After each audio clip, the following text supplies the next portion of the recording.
Bom, pessoal, olá a todos. Devido ao assunto que eu estava no outro grupo aí que eu fui adicionado, eu tinha colocado essa tabela aqui, ó. O pessoal ficou até meio chocado assim, falou: "Caraca". Aí eu falei: "Não, e é só a primeira parte, né? Eu já estava abordando alguns Jesuses antes de Jesus".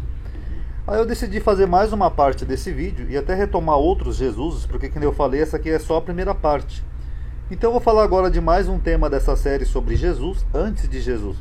Só um aviso que eu também, a história de Tammuz, que é o próximo que eu vou abordar aqui nesse vídeo, ela é remontada a partir de diversas lendas, e algumas diferentes. Então, mesmo dentre os historiadores, tem lendas diferentes acerca do mesmo personagem. Um fala uma coisa, outro fala outra. Aqui como fonte um blog, qualquer coisa eu vou deixar na descrição do vídeo aqui para quem quiser assistir, ok?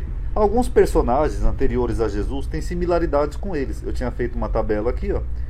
Quem quiser pode ver, eu já compartilhei algumas vezes no grupo, ó. Yeshua ben Stada, Imperador Romano Vespasiano, Yeshua ben Pandira e Crestos dos Essênios, ok?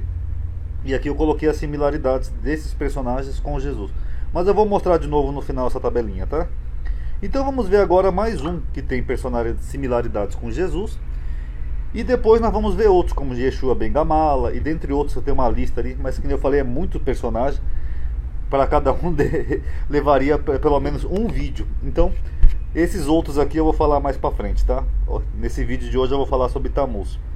Tammuz é citado na Bíblia, lá no livro de Zacarias, ó. "E levou-me à entrada da porta da casa do Senhor que está do lado norte. E eis que ali estavam mulheres assentadas, chorando a Tammuz." Então é um personagem que está escrito na Bíblia. PS, só uma curiosidade, também é o nome de um mês do calendário judaico, tá? Tem o mês de Tammuz, tá? Mas quem foi esse Tammuz? Não do calendário, tá?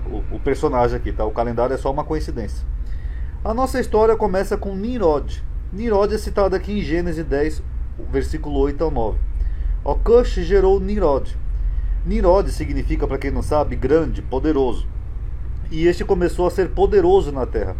Aqui o termo poderoso é alguém que seria grande, poderoso, etc. Perdão, Nimrod não é poderoso, eu confundi aqui as duas palavras, tá?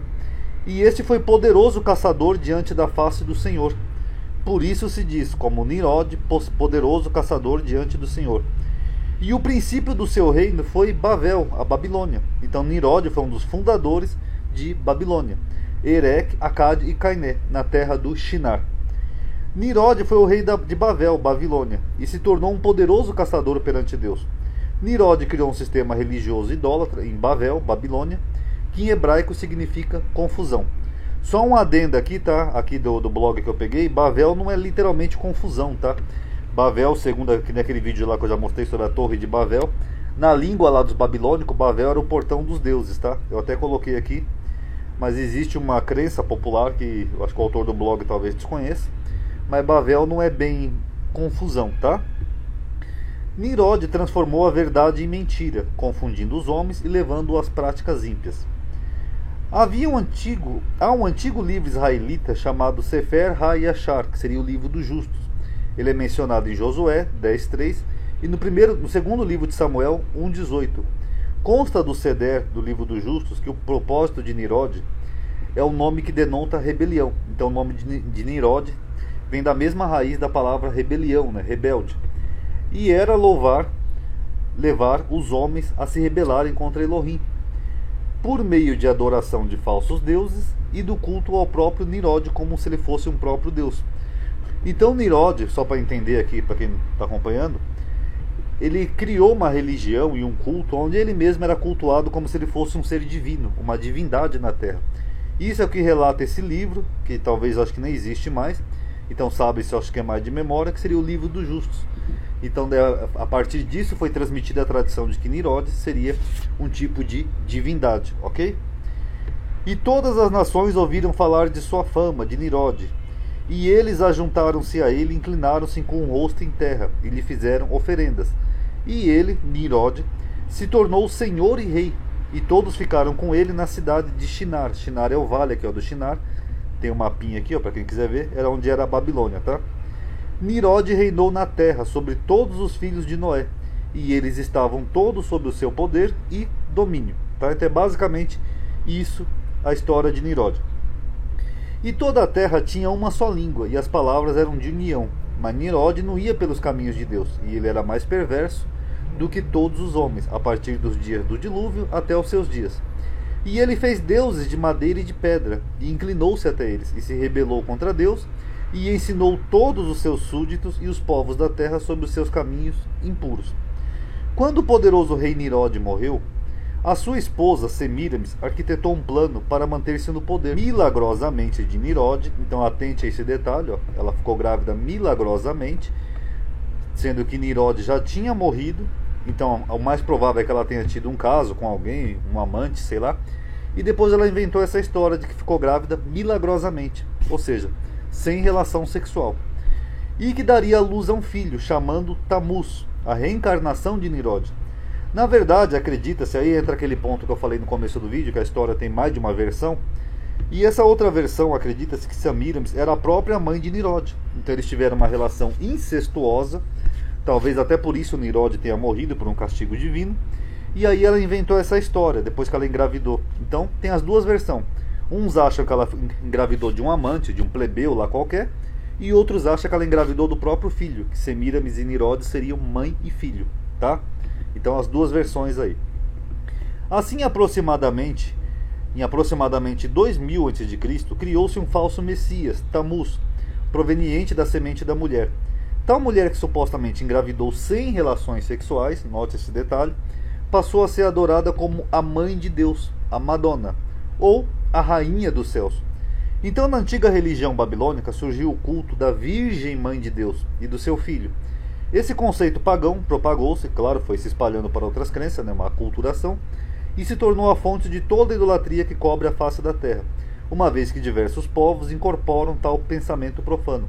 Aqui vocês podem ver nessa imagem, ó, à esquerda uma imagem católica, Maria e o menino Jesus, e à direita uma imagem egípcia, Ísis e o seu filho, eu acho que é Horus, se eu não estou enganado, ok? O sincretismo religioso foi tão intenso que a mãe de Deus, a rainha dos céus e seu filho, receberam diversos nomes em distintas culturas. Você lembra que Nirode foi poderoso sobre a terra? Então ele foi poderoso bastante para espalhar a sua própria mitologia. Aqui, ó. Vocês veem que até na religião oriental, que nem vocês veem aqui na imagem 5, você vê uma deusa mãe e o seu filho. Aqui você tem imagens egípcias, persa, babilônica, síria, fenícia, todas com a mesma representatividade. Uma deusa mãe e um filho, ok? Rainha dos céus como mãe, ela já foi chamada de Astarote em Israel, Astarte na Fenícia, Ishtar na Babilônia. Inclusive Ishtar, né, lembra muito do hebraico, né, que mulher em hebraico é Isha. Afrodite na Grécia, Diana em Roma, Ísis no Egito e Maria no catolicismo romano. Já o filho era chamado de Tammuz em Israel, assim como na Babilônia, Baco na Fenícia, Dionísio da Grécia, Atis em Roma, Horus no Egito e assim por diante. Eu abri até a página aqui do Bible Hub para vocês verem, ó, que o Bible Hub, que tem um aparato crítico aqui do hebraico, eles mostram aqui sobre Nirode exatamente isso aqui, ó. Inclusive a associação até com o deus Adonis dos gregos, porque isso mostra o quê? Que foi uma aculturação de um povo foi passando para outro povo. Deixa eu ver se eu acho aqui a associação com Adonis. Deixa eu ver se está mais aqui embaixo. Ó, o filho de Cush, Nirode, cadê? Eu acho que eu perdi aqui, pessoal, vocês desculpem. Será que é isso aqui? Não. Madad? Não. Marad? Não, vocês desculpem, eu acho que eu perdi. Mas enfim. Então vocês veem que tem uma verdade nisso. Não é só uma história de teoria de conspiração. O próprio Nirode, o Tammuz, ele era associado inclusive com Dionísio e Adonis na Grécia. Nirode e seu filho Tammuz, ok? E importa registrar que o culto a Tammuz estava associado à adoração do Deus Sol. Isso foi mostrado pelo Eterno ao profeta Ezequiel quando os israelitas perpetravam rituais pagãos dentro do próprio templo sagrado, o Beit Hamikdash. Então você vê que a própria Bíblia não esconde, ela mostra que houveram sim influência desses cultos na própria Israel. O versículo que eu mostrei ali em cima para vocês, aqui, ó, que as mulheres estavam chorando a Tammuz e os homens adoravam o sol. Uma outra lenda diz que o mesmo menino Tammuz, ele morreu num bosque, logo depois que ele nasceu, ou quando era garoto, sei lá, e provavelmente atacado por um animal, como castigo de Deus pelo incesto de sua mãe. Após isso, as mulheres choraram por ele por 3 dias, e depois dos 3 dias, a sua mãe disse que ele ressuscitou como um deus, um deus solar, ele virou um sol. Por isso que você vê aqui em Ezequiel Messias Solares, ou uma das suas primeiras influências. É claro que tem aquela origem astrológica também, que eu já mostrei em outros vídeos, tá? Mas essa história também parece que tem a ver. Talvez tenham criado a história, ou primeiro o ovo a galinha. Mas aqui também seria uma possibilidade da origem dessa história. Samíramis foi endeusada após sua morte, tornando-se a rainha dos céus. Escreveu-se a Lures que a fonte primordial do paganismo se começou em Babel, Babilônia, com Nimrod. Este instituiu um sistema idólatra que se difundiu por toda a humanidade, inclusive após a confusão das línguas, né, lá de Gênesis, da Torre de Babel, etc. Vocês podem ver que a Babilônia sempre foi associada à mãe, né, do paganismo, a mãe das prostituições e abominações da terra. Porque foi na Babilônia, fundada lá por Nimrod, que seria cometida pelos hebreus que cultuaram Ashtaroth, a rainha dos céus. Você pode ver aqui em Jeremias, ó. Os filhos apanham lenha, os pais acendem fogo e as mulheres preparam massa para fazerem bolo à rainha dos céus e oferecerem libações aos outros deuses. E aqui em Jeremias 44 ele também menciona isso, ó. Mas desde que cessamos de queimar incenso à rainha dos céus e de lhe oferecer libações, tivemos falta de tudo. Então havia sim em Israel a influência desse culto, a Semíramis, a rainha dos céus, chegou a influenciar os israelitas durante o período do profeta Jeremias. Ok? Essa aqui vocês podem ver, é uma imagem antiga, eu não sei se é fenícia ou é babilônica, mas eu acho que é babilônica, onde mostra aqui, ó, a rainha dos céus. É uma mulher retratada que também se refere ao culto, né, sobre a rainha dos céus. Ó, desde a Virgem Imaculada, ou até a Semíramis, ou até a Ísis lá do Egito. São todas as mesmas. Aqueles canais de conspiração já falaram muito sobre isso, né? Rubens e companhia, tá? O culto ao Deus Sol era tão comum na antiguidade que Deus advertiu o seu povo a não adotá-lo. Aqui, ó, vocês podem ver, ó, que Deus adverte aqui em Deuteronômio para não cultuar o Sol e nem os astros como se fossem Deus, ok? Em Jeremias 8:2 também. Agora, o que esses canais de conspiração que mostram sobre a rainha dos céus, a mulher na nota do dinheiro, o que eles não mostram é qual a ligação que tem isso com Jesus. Vamos ver. Primeiro, a própria cruz cristã vem na verdade de Tammuz, por causa da inicial do seu nome, que era uma letra T, que é a letra tal antiga, cruzada. Segundo o Novo Testamento, Jesus não foi pendurado numa cruz com duas hastes, ele foi pendurado num poste, haste, que é defendido inclusive pelos testemunhas de Jeová, o que era mais típico. Ó, a cruz teve sua origem na antiga Caldeia e foi usada como um símbolo do deus Tammuz e nos países vizinhos como o Egito. A cruz era levada nas mãos pelos sacerdotes egípcios e os seus pontífices como símbolo de autoridade ao deus Sol. A cruz nessa época era usada como um símbolo do deus Sol. Aqui é da imagem que eu peguei, tá? Aqui também mostra um pouco a evolução da cruz. Ela começa com o Tal, né, que era uma antiga letra T de Tammuz. Depois no egípcio é a mesma letra T, só que com esse círculozinho em cima, que parece o espelho de Vênus, né? Ou da deusa egípcia, lá esqueci o nome. Depois nós temos a cruz celta, que já é uma cruz cruzada, e depois a cruz latina. E o Tal, que era a letra cruz, né, que originou a cruz cristã, ela é por causa de Tammuz. É a antiga letra Tal em grego, ok? Era uma cruz que já vem desde lá da Babilônia, Fenícia, Egípcio, etc. E foi passando de um povo para o outro. O mais provável é que Jesus tenha sido crucificado assim, ó, como defende os testemunhas de Jeová. Porque o termo grego ali, crux, na verdade ele é uma haste, é um poste, e não uma cruz cruzada. E também, segundo os historiadores, não era típico os romanos gastarem duas madeiras para fazer uma cruz. Era mais fácil pendurar num poste assim, reto. Mas como isso é um outro tema e eu não quero fugir do foco, se uma hora quiser eu posso fazer um vídeo sobre isso, sobre o tipo de cruz que Jesus morreu, se era uma cruz ou uma estaca, tá? Registra-se ainda que a denominada árvore de Natal também tem origem na remota religião da babilônica, sendo usada para representar Tammuz, nome que significa broto, rebento, ou seja, uma árvore, um broto, um rebento, e que é uma clara falsificação do verdadeiro Messias. Aqui já é a visão do autor do blog, tá?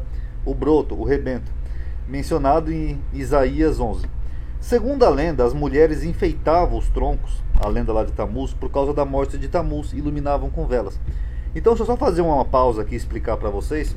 Como Semíramis disse que Tammuz morreu num tronco, no madeiro, eles pegavam aquele tronco, eles acendiam vela ao redor.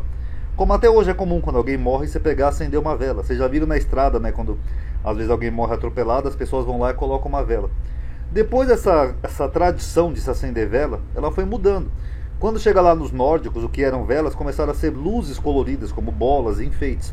Quando chega nos egípcios já é outro tipo de enfeite. Mas tudo tem o mesmo simbolismo, são coisas que brilham em torno de um madeiro. Essa seria a origem da árvore de Natal, correto? Moedas antigas encontradas retratando um tronco de árvore que representa o morto, né, Nimrod. Aqui só um PS também, provavelmente era Tammuz, mas pode ser um ou outro porque a lenda varia, tá? Que nem eu falei no começo. E uma pequena árvore que cresce nas proximidades. Os israelitas idólatras daquela época promoviam seus rituais debaixo de árvore, naquela época ali que Jeremias está combatendo. Essa aqui é uma imagem também antiga aqui, ó, que foi encontrada, acho que é da Babilônia, se eu não estou enganado, onde você vê aqui uma clara representação de uma árvore de Natal. Aqui você vê a divindade, que seria Tammuz, e aqui você vê galhos em torno dele, ó, e as pessoas cultuando o deus Tammuz. Então até a árvore de Natal que nós temos, ela também já tem uma origem bem antiga que remonta ao deus Tammuz. Aqui você vê que o profeta Jeremias, toda árvore verde, anda te encurvando e prostituindo-se. Ou seja, você está venerando aquilo embaixo de uma árvore. Parecido com isso daqui, ó. Aqui em Jeremias 3,13 ele fala o mesmo aqui, ó. Somente reconhece a tua iniquidade, que transgride contra Deus, teu Elohim, e estendesse os teus caminhos aos estranhos, debaixo de toda árvore. E também era costume dos hebreus apóstatas daquela época o enfeite de árvores para adoração de ídolos, conforme você pode ver aqui, ó. Porque os costumes dos povos são vaidade, corta-se do bosque o madeiro, ó, mesma coisa que Jesus morreu, o madeiro. Obras da mão do artífice, feito com machado, com prata e ouro, o enfeitam. Lembra que eu falei que eram coisas que brilham, que lembra a vela, ó? Prata e ouro, enfeitam a árvore. Com pregos e com martelo firmam para que não se mova. São como a palmeira, obra torneada, porém não podem falar. Certamente são levados, porquanto não podem andar. Não tenham receio dele, pois não podem fazer mal, nem tampouco têm poder de fazer o bem. Isso eu falo muito no grupo, né? Eu falo, ó, gente, ídolos não tem poder nenhum. Não tenham medo de estátuas de pedra, essas bobagens, porque são só estátuas de pedra. E no texto acima não fica claro se havia o culto à própria árvore ou ao ídolo que estava na árvore, né? Para alguns estudiosos, a passagem transcrita refere-se ao enfeite da árvore com fins idólatras, tá? Aqui está a referência.